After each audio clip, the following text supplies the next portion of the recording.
a major milestone for human spaceflight. This is your SpacePod for November 9th, 2011. To best understand what's recently happened, we first need to roll back the clock to September 29th, 2011 and head on over to the Jiuquan Launch Area 4 complex. 5、4、3、2、1，点火！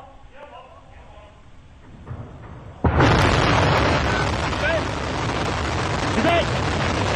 吉林2:10:16分03秒07毫秒。吉林2:10:16分03秒07毫秒。 What you're watching is the launch of Tiangong 1, which translates to Heavenly Palace 1, aboard a modified Long March 2F rocket. This is the first part of what we'll call China's test space station. Floating in space for just over a month, this 11-foot wide, 34-foot long module is a target vehicle for what would come next. On October 31st, 2011, at 21:58 Coordinated Universal Time, another modified Long March 2F rocket took to the skies. Engine starts. And we have a liftoff.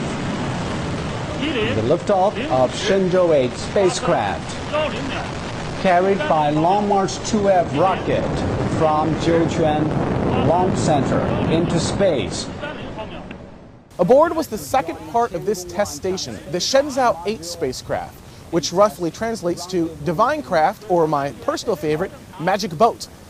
With a series of maneuvers, China's brought their Magic Boat over 20,000 kilometers per hour and right up to Heavenly Palace. Then on November 2nd at 17:28 Coordinated Universal Time, China accomplished something that very few countries have done before. 1 meter. Well, it is a perfect docking. Perfect. Beautiful. Yeah. A beautiful docking. And just like that, China has performed their first ever space-based docking. This is not an easy thing to do in the vacuum of space, at a velocity of 7.8 kilometers per second. According to some media outlets, they're one of only 3 countries to accomplish this feat.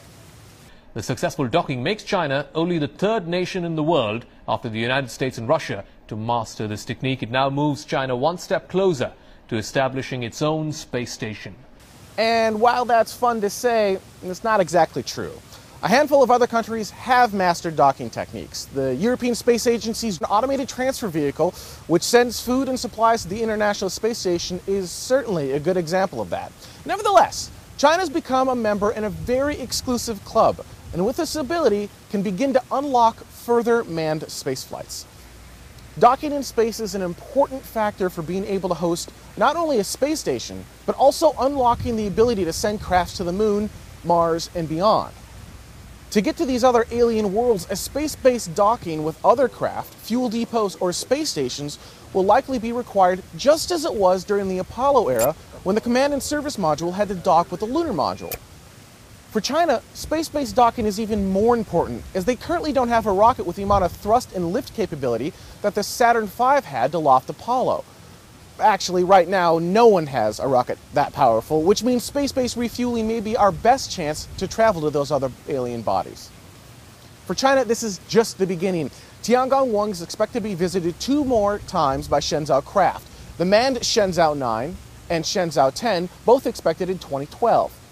After this test is complete, China is planning on launching the larger and more capable Tiangong 2 in 2013 and Tiangong 3 in 2015. Now, Tiangong 3's design will form the basis of a full-size multi-module space station, which is expected to launch in the early 2020s.